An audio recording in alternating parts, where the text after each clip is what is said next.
Walker, cefn o'r de, dan o hon i'r canol. Wallock lot yn ymosod arni. Trwydd i Morris a'r Bala. Gyflym i wrth ymosod. A dyma Burke yn casglu'r bêl rhydd. Tuag at Sheridan sydd ddim yn cam sefyll. Cyfle yn y cwrt Cosby i'r Sheridan am yr bedwar. Burke! Yr ail gyfle yn claddu ddi.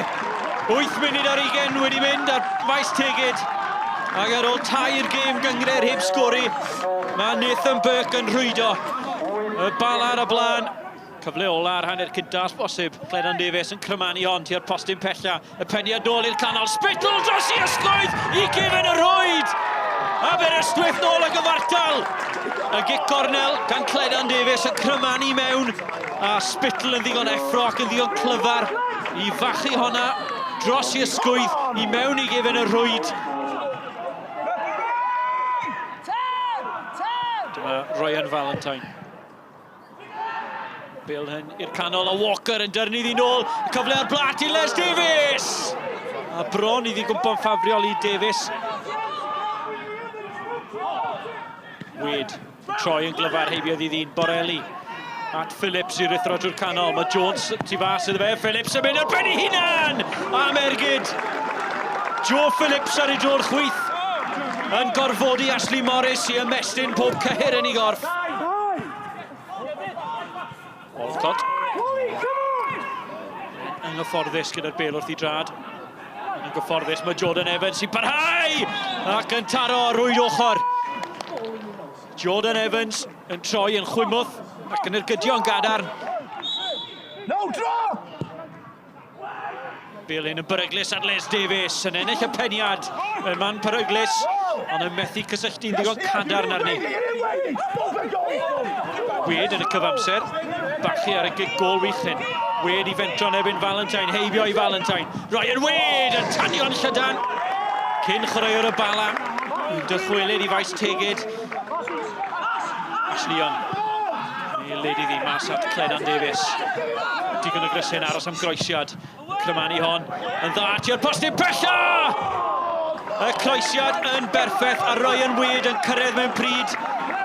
Ac unwaith eto, Aberystwyth yn gwastraffu cyfle o flaen y gôl.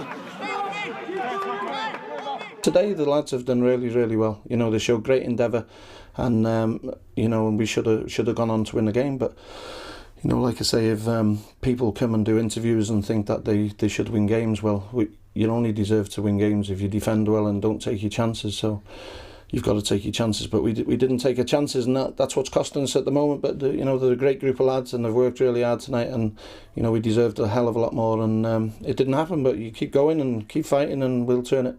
Neville Powell, a point away from home at Bala. That's pretty good, isn't it? It is. You know, it's always a good point away from home, especially at Bala. You know, but the lads are a bit disappointed in the dressing room that we didn't take all three with our second half performance, which probably merited, but.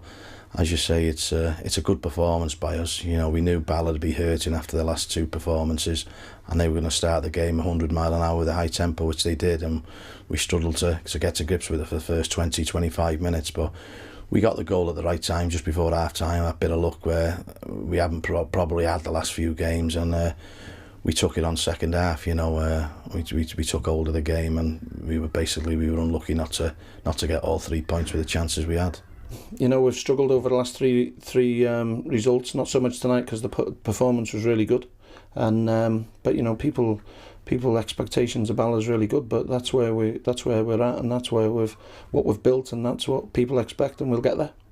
You know, if the players can acquit themselves like they did Saturday and tonight, and stay together, and you know, the winningness, the mental side of going out on that pitch and not losing. We'll be fine, you know, and it's showing like that. There's a good character in the dressing room. There's a good little buzz about the place, and we need to start winning games and picking up points. That's a cert, like, and hopefully we can start doing that next Saturday at home to Barry.